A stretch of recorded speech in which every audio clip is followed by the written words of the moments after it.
اسامہ نے دبئی واپس جانے سے پہلے رخشندہ سے وعدہ لیا تھا کہ وہ اس کے گھر کو اور بہنوں کو ہمیشہ سنبھالے گی، انہیں چھوڑ کر کبھی نہیں جائے گی۔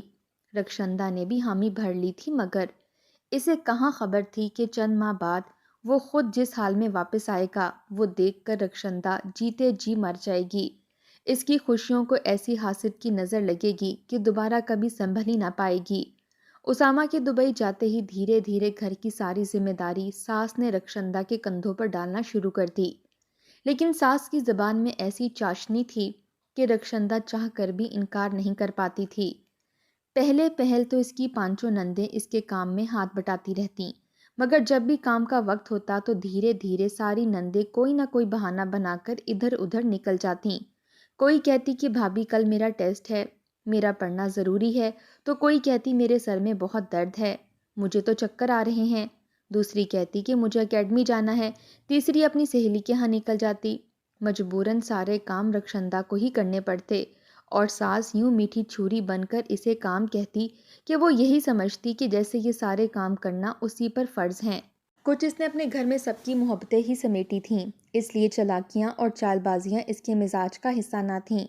ساس کہتی کہ تم ہی اس گھر کی مالک ہو، نندے تو 4 دن کی مہمان ہیں، شادی کے بعد اپنے گھر کی ہو جائیں گی، ان سے بھلا کیا کام کاج کروانا۔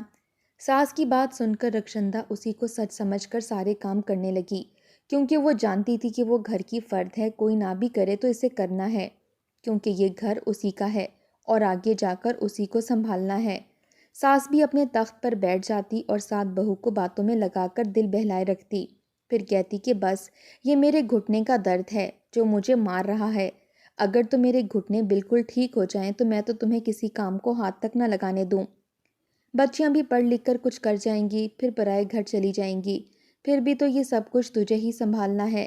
ساس کی یہ باتیں سن کر رخشندہ فوراً ساس کی ہاں میں ہاں ملانے لگتی اور کہتی کہ آپ فکر ہی نہ کریں، میں ساری ذمہ داری اٹھا لوں گی۔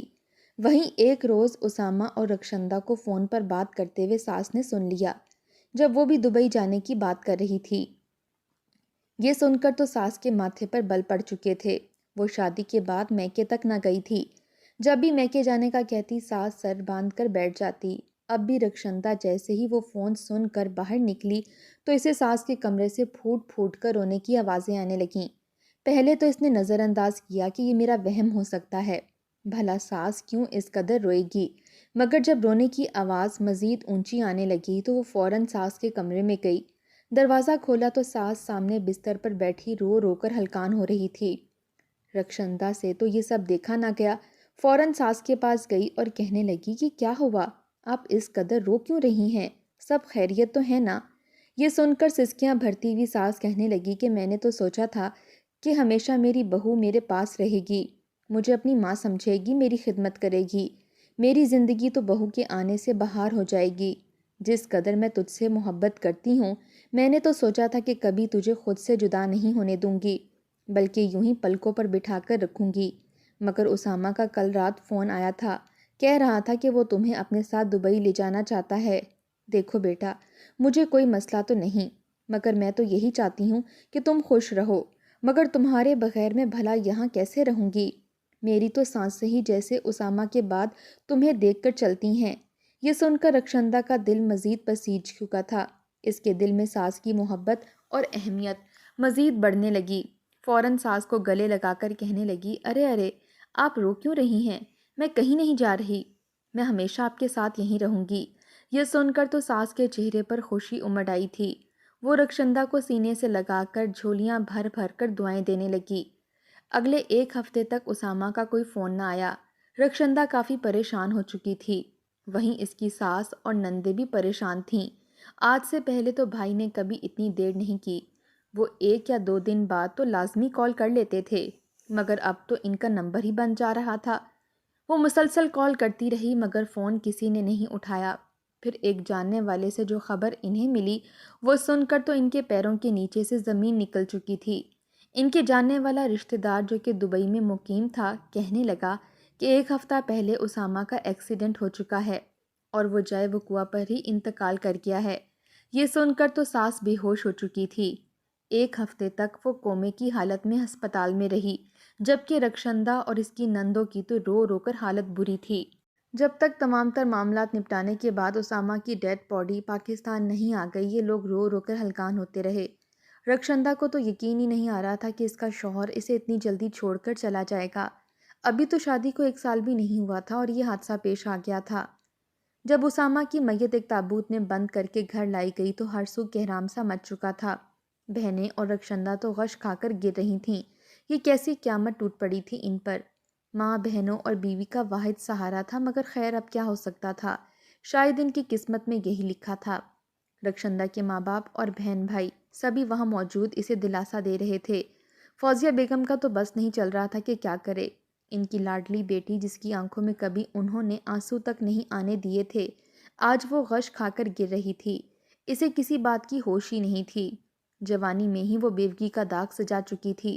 جیسے ہی اسامہ کا جنازہ گھر سے نکلا تو اس کے ساتھ ہی سفید چادر رکشندہ کے سر پر اوڑھ دی گئی۔ اس کے ہاتھ میں پہنی چوڑیوں کو توڑا گیا۔ اس کے سونے کے زیورات بے دردی سے اتارے گئے، لیکن وہ بت بنی بیٹھی رہی۔ یہ سب اس کی نندوں نے روتے روتے یہ کہتے اتارے تھے کہ بیوہ کا ان سب چیزوں پر اب کوئی حق نہیں۔ یہ سب دیکھ کر ماں کا کلیجہ پھٹنے کو آیا تھا۔ کب سوچا تھا کہ اپنی بچی کو اس حالت میں بھی دیکھے گی۔ ابھی تو شادی کو مشکل سے 8-9 ماہ ہی گزرے تھے۔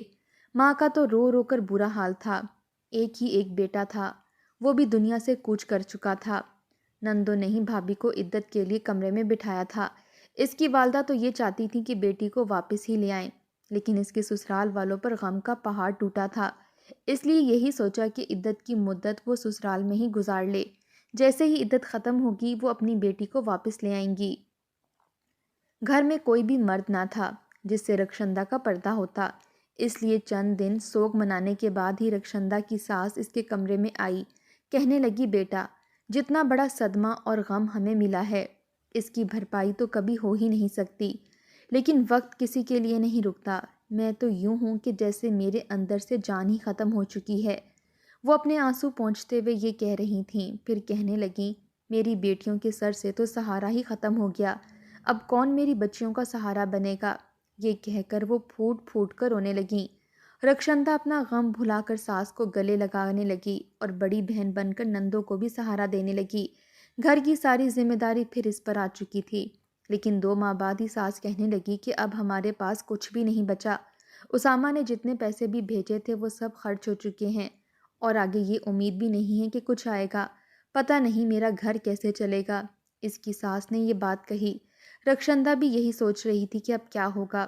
پھر اس کی ساس نے کہا کہ بیٹا، برا نہ منانا، لیکن میں بےحد مجبور ہوں، اس لیے تم سے یہ کہہ رہی ہوں کہ تم اپنا تھوڑا سا زیور اگر مجھے دے دو تو میں بیچ کر چند ماہ اور گزار لوں گی، پھر اپنا گھر بیچ دوں گی۔ گھر تو کسی نہ کسی طریقے سے چلانا ہی ہے، اور تم کون سا سہاگن ہو جو تمہیں اب اس زیور کی ضرورت ہے۔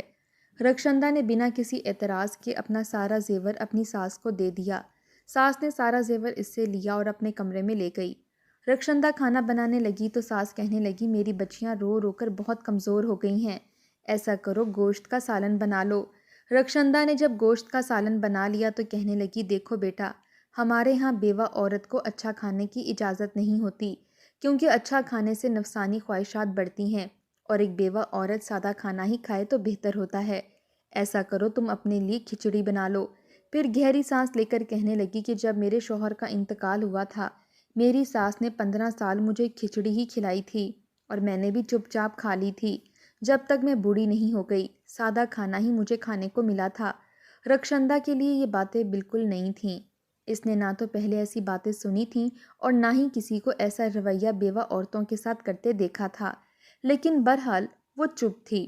جیسے ہی عدت کا وقت ختم ہوا، رکشندہ کے والدین اس کے گھر آ گئے۔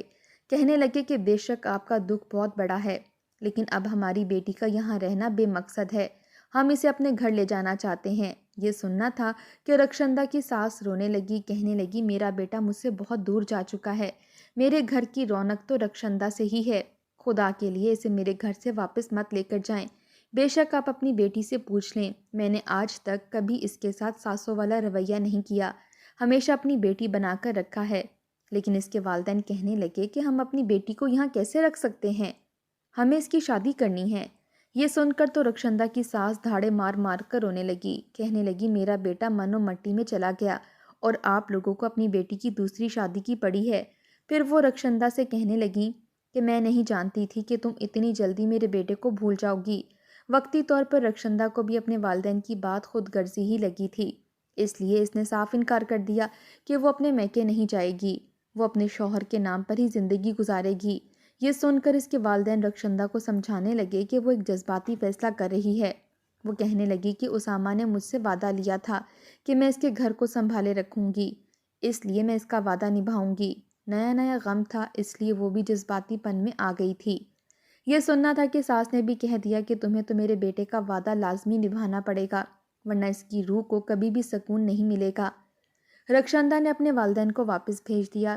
اس کی ساس نے رخشندہ کو اپنے گلے سے لگایا، کہنے لگی کہ تم ہی اس گھر کی بڑی ہو، اسامہ کی ساری ذمہ داری اب تم نے ہی سنبھالنی ہے۔ کچھ دن ہی گزرے تھے کہ رخشندہ کی ساس نے اس سے کہا کہ جس کمپنی میں اسامہ کام کرتا تھا وہاں سے ان کی کال آئی ہے کہ اگر اس کی بیوی اس کی جگہ نوکری کرے گی تو ہم اسے ڈبل تنخواہ دیں گے، کیونکہ اسامہ کئی سالوں سے وہاں نوکری کر رہا تھا۔ پھر وہ کہنے لگی کہ اگر تم دبئی جا کر اسامہ کی جگہ اسی آفس میں کام کرنے لگو گی تو جلد از جلد میری بیٹیوں کی شادی ہو جائے گی اور تم نے بھی جو اسامہ سے وعدہ کیا تھا وہ پورا کر سکو گی۔ رخشندہ نے حامی بھر لی۔ 1 مہینے کے اندر اندر ویزا اور ٹکٹ اس تک پہنچ گیا تھا۔ وہ تو دبئی چلی گئی اور اسامہ کی جگہ نوکری کرنے لگی۔ وہیں ہاسٹل میں اس نے اپنی رہائش اختیار کی تھی، کیونکہ وہاں پر اس کے اخراجات کم تھے۔ جو کچھ بھی کماتی بس اپنا تھوڑا سا خرچہ رکھتی اور سارے پیسے اپنی ساس کو بھیج دیتی۔ 6 ماہ سے کام کرتے ہوئے جب اس کی ساس نے کہا کہ اس نے بڑی نند کا رشتہ طے کر دیا ہے، یہ سن کر رخشندہ خوش ہوئی تھی۔ ساس نے کہا کہ یہ پیسے تو گھر میں خرچ ہو جاتے ہیں، شادی کے لیے وہ کہاں سے پیسہ لائے گی؟ اس لیے رخشندہ نے اپنی ڈیوٹی ڈبل کروا لی تھی۔ 12-13 گھنٹے وہ کام کرنے لگی تھی، لیکن جب نند کی شادی کے دن قریب آئے اور اس نے کہا کہ وہ واپس پاکستان آنا چاہتی ہے تاکہ شادی دیکھ سکے، تو ساس نے کہا کہ نانا، تمہارے کام کا بہت خرچ ہوگا، تم یہاں پر کام کرو، جی لگا کر کام کرو، شادی کے سارے انتظامات میں دیکھ لوں گی، تم کہاں پاکستان آؤ گی اور یہاں کے انتظامات بھی سنبھالو گی۔ پہلی نند کی شادی ہوئی تو دوسری کی منگنی بھی ساتھ ہی اس کی ساس نے کر دی۔ رخشندہ کے سر پر تو جیسے ذمہ داریاں ہی بڑھتی چلی گئیں۔ دوسری نند کی شادی قریب آئی تو ساس نے یہ بھی کہہ دیا کہ پہلی نند کے بیٹا ہوا ہے، اس لیے اس کے بیٹے کو اچھا خاصا برانڈڈ سامان دینا ہے، تم ایسا کرو دبئی سے ہی اس کے بیٹے کے لیے ساری شاپنگ کر کے بھیجو تاکہ بہن کو اسامہ کی کمی محسوس نہ ہو۔ رخشندہ نے ساری شاپنگ وہیں سے بڑی نند کے بیٹے کے لیے کر کے بھیجی تھی۔ اسی طرح 7 سال کا عرصہ گزر گیا۔ ساری نندیں اپنے گھر کی ہو چکی تھیں، لیکن ساس تھی کہ اسے واپس بلانے پر راضی ہی نہ تھی۔ کہتی تھی کہ بس تم گھر کے اخراجات پورے کرتی رہو، بیٹیوں والا گھر ہے، تم تو جانتی ہو کہ کتنے خرچے بڑھ جاتے ہیں، داماد گھر پر آ جائے تو 5-10 ہزار کی تو دعوت ہی ہو جاتی ہے۔